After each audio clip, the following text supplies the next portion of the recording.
Beberapa hari belakangan, fenomena bencana banjir mengepung sebagian besar wilayah kota Semarang, mulai dari area perkampungan, perumahan, pabrik-pabrik maupun perkantoran, jalan-jalan besar di pusat kota, hingga sekelas mal dan kantor gubernur Jawa Tengah juga terdampak. Selain karena curah hujan yang tinggi yang menjadi alasan, nyatanya penataan ruang dan drainase juga perlu dipertanyakan di kota ini. Apalagi Semarang sendiri mendapatkan penghargaan sebagai kota dengan perencanaan dan pembangunan terbaik di Indonesia pada pertengahan tahun 2020. Namun, ketika penghargaan itu kandas oleh budget besar yang terjadi belakangan. Warga Semarang pasti juga sudah hafal bahwa daerah Kaligawe, Kecamatan Genuk menjadi yang terparah.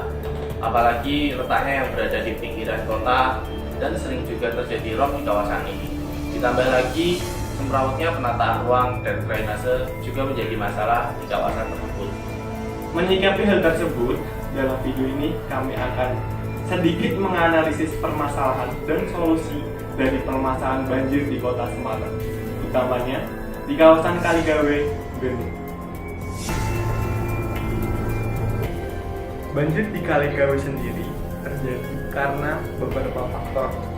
Selain curah hujan yang tinggi dan rendahnya permukaan di kawasan tersebut, nyatanya faktor penataan ruang yang ada di kawasan tersebut juga perlu diperhatikan.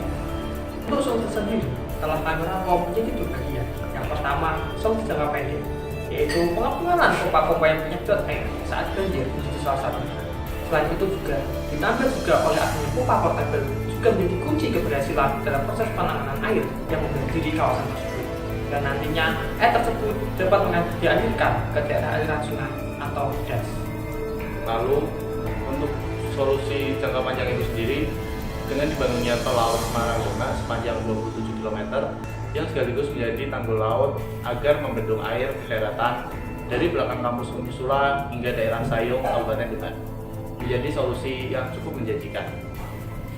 Namun bukannya itu saja, normalisasi aliran drainase yang ada harus juga diperbaiki lewat kerjasama antar stakeholder terkait antar pemerintah daerah maupun pemerintah pusat melalui Kementerian PUPR dan juga Kementerian Agraria dan Tata Ruang. Selain itu, juga tetap berkoordinasi dengan Balai Besar Wilayah Sungai. Menurut penelitian dari Dr. Insinyur Robert Johannes dari Universitas Diponegoro mengungkapkan bahwa permukaan tanah di kawasan tersebut tiap tahunnya akan semakin menurun sebesar 8-10 cm dan akan terus berlangsung dengan cepat. Apalagi jalan tersebut adalah jalur pantura yang setiap harinya dilewati oleh truk dengan kapasitas berat dan besar. Selanjutnya, perlunya dibuat area jebakan-jebakan air ataupun bendungan-bendungan kecil juga perlu dibuat guna menampung air yang menggenang di kawasan tersebut. Pengalihan tata guna lahan sebagai kawasan perumahan, industri, maupun lainnya juga harus sesuai dengan pedoman aturan penataan ruang yang ada, yaitu sebesar 75% sebagai daerah resapan dan 25% sebagai limpasan daerah aliran sungai atau das. Perlunya reboisasi di kawasan atas juga harus dicanangkan, dan juga tentunya penanaman hutan bakau di bagian hilir seperti keterangan oleh Gubernur Jawa Tengah berikut ini. Satu, hulunya sedimentasi tinggi, penggundulan hutannya tinggi. Ini problem juga. Maka reboisasi sekarang lagi kita galakkan terus sudah beberapa tahun terakhir. Tadi Anda tahu, tidaknya butuh minimal ditanam itu 3 tahun baru mereka bisa tumbuh. Itu satu yang di atas. Yang di bawah kita juga menghadapi land subsidence. Dan ini di coastal area, di wilayah Pantura ini sama, cukup rumit.